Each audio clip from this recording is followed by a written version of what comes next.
So I'm going to use this tweet from Steve Deace, or if we even call it a tweet anymore, his X'd. I don't know what we're going to call it. We'll find that out. That's a whole other trail that we can go on. Yeah, next week on Forge and Anvil. Stay tuned. Next Monday, 8 p.m. Central.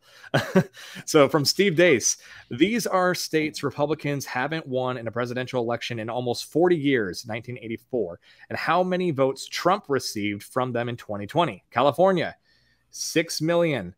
New York, 3 million. I'm just rounding these numbers for you guys. Massachusetts, 1 million. Connecticut, 700,000. Minnesota, 1.5 million. Oregon, 1 million. Washington, 1.5 million. Illinois, 2.5 million. That's 17 million, again, I'm rounding for you, essentially wasted votes in a presidential election decided by less than 50,000 total votes in Arizona, Georgia, and Wisconsin, which, if swung the other way, would mean the Biden presidency would have never happened, and we'd be much better off as a country. But Steve, some of you will lecture me, one of the first people on election night who was pointing out the fraud in real time and got the entire Blaze Facebook channel demonetized for pointing out they were stealing the election. They just steal more votes, so it is pointless. And then I'm not going to read his point number one, because what they're going to do is they're going to clip me reading that point that Steve made here, and then they're going to run it as ads against Austin in his next election and say that he associates with extremists. So moving on to point two, look at how hard and obvious they had to cheat to win by less than 50,000 votes. Excuse me. If just 1% of these people would evacuate their blue state hellholes and had spread out to Arizona, Georgia, and Wisconsin, that's 170,000 more votes for Trump, or more than 4 times what they could conjure to claim they won in 2020. If just 10% or 1.7 million of our people left these places and also spread out to places like Pennsylvania and Michigan instead, Democrats would be screwed. We are a country founded by pilgrims who had to move away to find freedom. To preserve this country as patriots, we may have to become such pilgrims again. So this is something that a lot of people have talked about, the idea of moving for essentially electoral gain. And of course, there's a lot of other reasons why a person should consider moving. This is just one of the many reasons of a way that your move could be effective towards reversing some of the decline that we see in our country right now. There's actually a debate going on. Austin, Gavin, I don't know how well you guys follow this, but there's a debate among a lot of the theological minded podcasts about whether or not it's even correct to move from a blue state, or whether or not you should stay in a blue state for the sake of evangelism and so many other things. And we can get into that. I myself am not decided on this issue, because honestly, when I'm talking just political reasons, I can see pros and cons to this. Obviously what Steve laid out there is accurate. If so many conservative people from California, New York, places like this move to these swing states, we could see a big shift. But obviously we see that Congress was won through states like New York and California. So I guess first, Will, I'll turn it to you to see your initial reaction. And then Gavin, I definitely want to pick your brain on this, because I know that you living in New York, I think you can testify to the effectiveness that conservatives can have in that state. But Will, I first wanted to turn it to you to get your initial reaction to this. Yeah, I mean, I advise all my friends to get out of blue states, to leave China.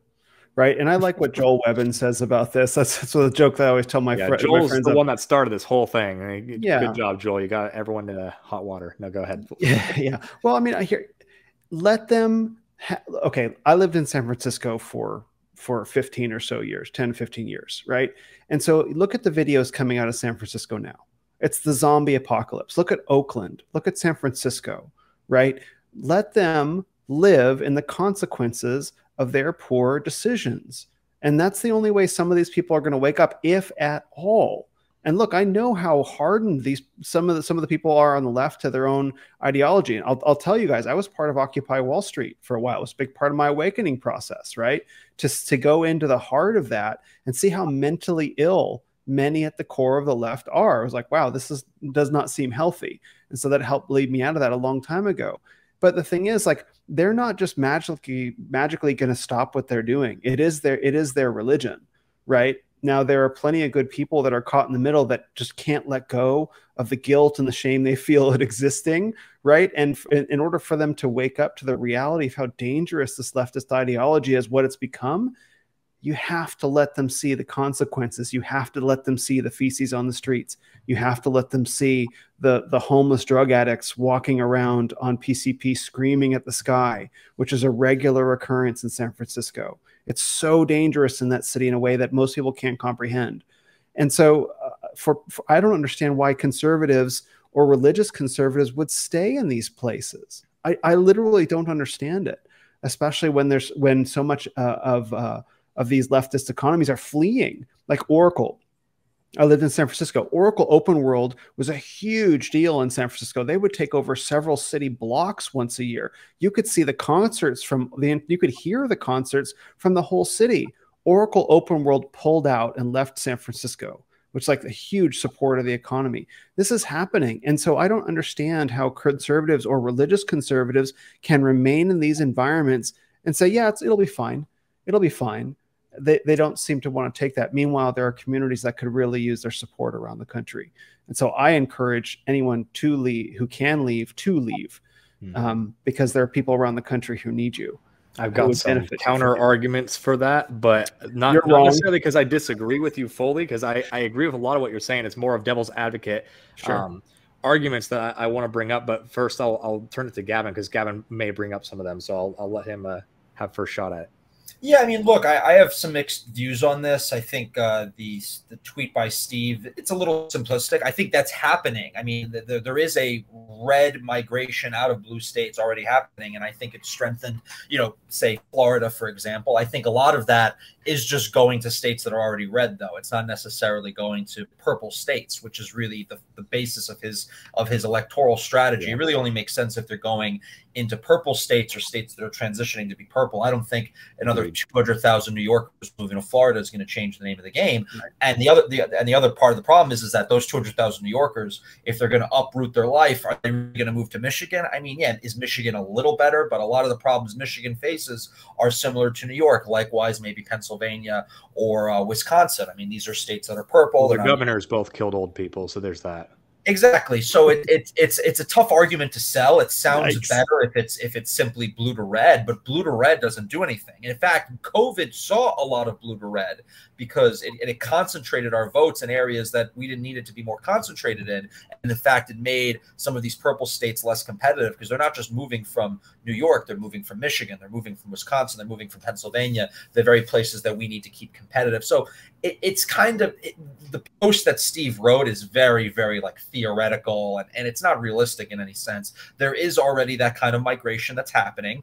And I think a lot of times in the past, people thought that migration would work against us. They assumed if you were leaving a blue state, you must have been a blue voter, when in fact, we've seen from the data that a lot of these people fleeing California and New York and elsewhere were actually Republican voters, and they actually strengthened the Republican margins in places like Texas and Florida. Yep. And, they counteracted, external migration in from outside the country. And they also counteracted a lot of what we're seeing, which really negates all of this. It's basically the indoctrination of new voters, which the left has a complete monopoly on. So it's a race against time. We could bring the last, red state blue state red refugees over. But if the schools are all pumping out, new Maoist inducted kids, and we're still importing, millions of people from abroad, it's really just a losing bargain, especially if they're just moving to red states that are solidly red. We don't need Florida to move from like a 10% red state to an 11% or 12% red state. We need to move them to the purples.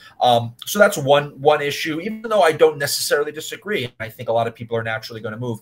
I would make maybe another argument, again, kind of hard to quantify, but places like New York and even San Francisco, love it or hate it, I think a lot of conservatives, they reject that there's anything of value in urban life in the cities. And I think that's also been a problem, because when you cede these grounds, you're also ceding, you're ceding parts of the culture, you're ceding control of the financial institutions, you're ceding control of the media. All of these big institutions are inevitably going to be based in these concentrated areas, these concentrated urban hubs. And I'm not saying we're going to have a 50% majority anytime soon, but I'm saying there is some importance, and it's not necessarily as easy to quantify as an electoral figure, but there is importance in having a conservative presence that is somewhat lively and robust in a place like New York. And it's not going to be a majority, but it's important to have in a place like New York City, because then you'll have, a professional class that shares some of those values and can be part of institutions, and we're never going to really take those institutions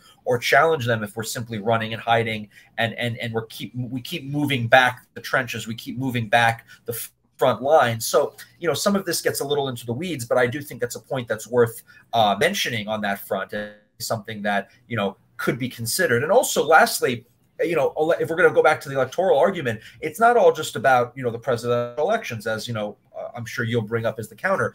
You know, these House seats, you know, some of these other races are extremely important. They run through these blue areas. There's a lot of Republicans that are elected in California in the congressional delegation. There's a lot of Republicans that are elected in New York in the congressional delegation. So we can make it a completely blue state. And yeah, it maybe won't impact the electoral college, but then you're going to have a Republican come into office, and they're going to have a much harder time getting a governing majority in, say, the House. So it's not just such an easy, you know, one-for-one thing. There are trade-offs here. There are pros and cons. I think the bigger focus needs to be on, you know, fighting back against the indoctrination, you know, instilling the values and keeping those values instilled in future generations, because that's really where things are turning out the worst. Because you could have a Christian family, you could have a kid who comes from a Christian family, socially conservative household. They go 4 years in a regular, you know, 4-year school for college. They come out as a complete lunatic. And it doesn't matter how Christian the parents were. It doesn't matter how loving and caring they are. They have built these things as indoctrination centers. I mean, look at the shooter at the Christian school with Covington in Nashville. She grew up in a Christian conservative household that went to mass and had a really good, you know, solid upbringing. But then she went into this crazy program that we have in some of our higher education and came out a different person. And until we address that issue, you know, the moving, you know, 1,000 people from here to there doesn't matter. I would also say one thing about places like San Francisco, because I know Will mentioned it, I think it turns a lot of people conservatives, because I know a lot of people that lived in San Francisco went there being very politically ambivalent. That's our indoctrination. Neutral. Exactly. They went there, they worked in, you know, maybe they worked at an Oracle, they worked at a tech company, and they left and they were just like red pill, because they saw the future. They saw, you know, the great new, the brave new world that the left wants to build. So, you know, we got to use this for, you know, those kind of purposes too. So I'm mixed on this. You know, I see the pros, I see the cons. You know, maybe someone can do a period of time in a blue area, and it strengthens the results. Because I also see a lot of red states produce some of the weakest Republicans, believe it or not. Yes. You get a lot of these elected officials from deep red states. We talked about Asa Hutchinson before the show started. I mean, he is a product of a red state, you know, environment. And I think there's a lot of people like him because they've never lived on the other side of the Iron Curtain. They've never lived in New York City or San Francisco. They've just lived, you know, the good life in Arkansas, and they've only saw, you know, that part of America, which is largely still, thank God, been shielded from a lot of this nonsense. And they just have this very naive perspective. They're like, oh, things are fine. No, you know, they just need, it's a healthcare surgery. Like, they don't get it. They don't get what we're up against. I think they need to go, and we need people that see what's happening on the other side. Otherwise, we're just going to continue to get these weaker and weaker Republicans, and it's all going to devolve. Yeah. Yeah. Sounds like the cops are coming for Gavin. So can I throw something in real quick? Yeah. I deal with this question a lot in a different form in some of the communities that I run in. There are a lot of guys who talk about masculinity who say things like enjoy the decline, right? It's ultimately a very defeatist kind of mindset. I would suggest that you raised some really good points. I would suggest that it could be necessary for people to leave these blue states to begin moving to red states to build competing institutions, that the ability to centrally gather, say, we're going to build, because you can either infiltrate the institution, which is becoming increasingly difficult if you look anything like this, right? Your resume isn't even going to be read, right? And so what are your alternatives? Well, you can either retreat from the institutions entirely and go and flee into the wilderness. I don't recommend that. Or you can gather and begin building competing institutions. And here's why that strategy wins, because the people that are taking over institutions now don't know how to build them, and they don't know how to run them. They're going to drive them right into the ground. Versus the competent men that can build institutions, there is a case to be made for us to be meeting face to face and to be able to do it that way. Yeah. That's currently what I'm working on in a red state, you know, for that same reason. And it takes time, and you know, there's some organizational struggles on that front right now, but it is something that I'm working on. I wanted to bring up some of those counterpoints. Shara Joel in the chat said, my husband wants us to move out of Colorado, but why should I leave? I was born here. My parents were born here. 3/4 of my grandparents were born here. The invaders should be sent packing. And Susie Q said, I am with you, Shara Joel. I'm not leaving Texas. They can come and take it. And they're trying. And yeah, anyways, I wanted to bring that up. Susie Q also said, Vody Bauckham says, if you send your kids to Caesar, don't be surprised if they come back as Romans. And that's what she's referring to about the public school when Gavin mentioned that earlier. And there's a point to be made that proper catechizing in the home could definitely prevent some of that indoctrination in the school system. But some of the people that I think are going to struggle with, those of us who say just move for electoral purposes. First of all, there are people like Shara who just have deep roots there. But beyond having deep roots there are people. I do have a friend in a blue state that, he went through a bad divorce and he has joint custody of his kids. He can't leave this blue state or else he won't have essentially any part in his children's lives, or at least not a meaningful part. There are individuals who have their elderly parents that they have to take care of. And then there is a individual that will actually truly feel called to stay in a blue state for purpose of evangelism and political activism and things of that nature. I personally think that there are a lot of people that say that's why they are staying in California, but they're not actually doing that work. And I think that's just a poor excuse for, they just don't want to change. But those are some reasons that I see as being, hard pills to swallow about moving. And of course, that is probably only, if I'm being generous, probably 10% of people that are actually in these states that have more conservative leaning values. But that being said, these are still people that can't leave. So do we just leave them to rot along with the rest of the state? That's a moral question that we have to think about. And so, Austin, maybe I'll bring you into this because I know that you are like a third or fourth generation Arizonan, and you're currently watching your state go from red to purple to maybe blue ? So, yeah. I mean, give your insight.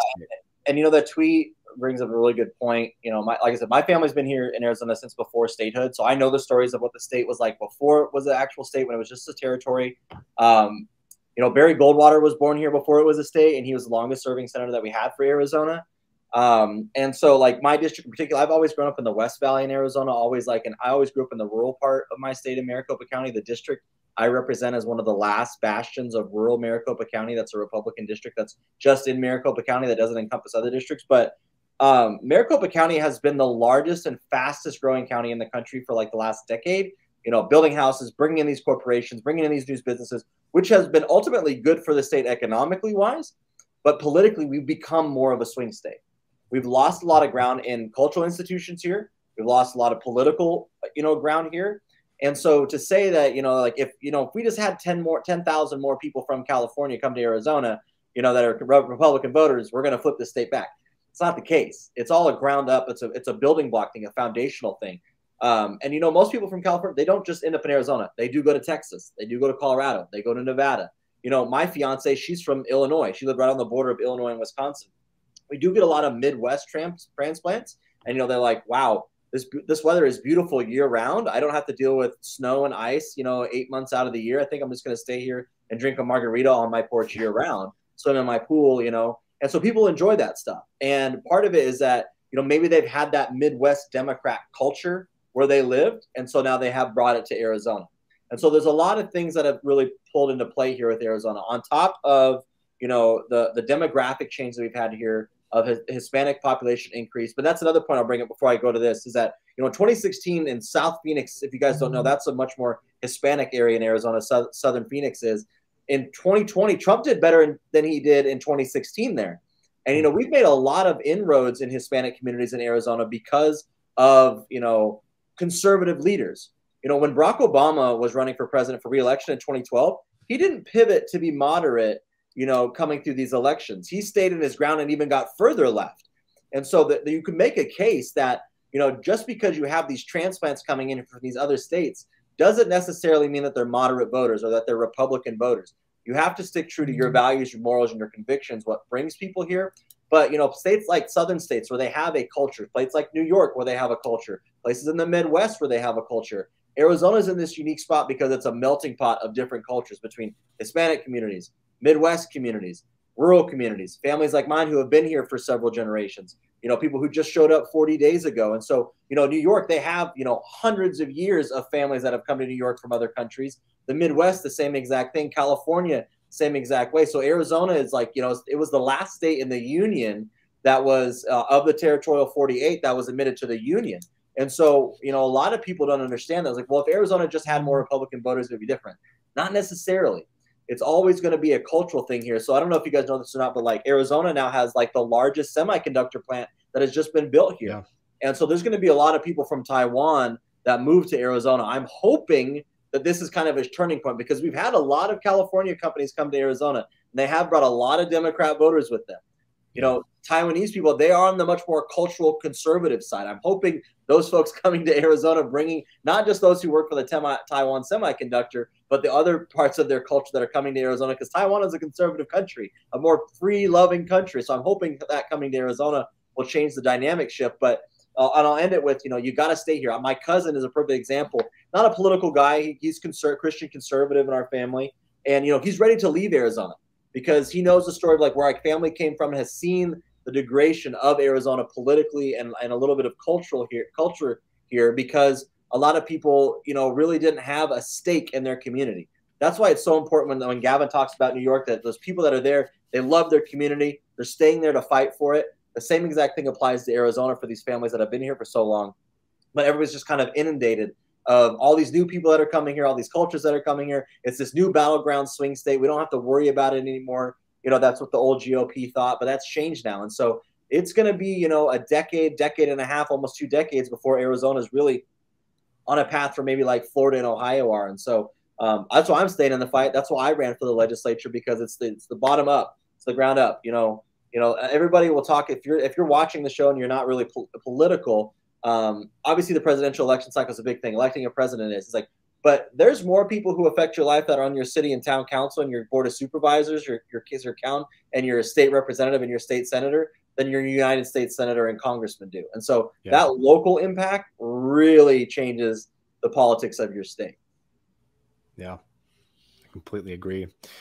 Austin did mention that Taiwan is a country, so I will have to censor him for the rest of this stream. But no, of course, drone strike inbound. Yeah.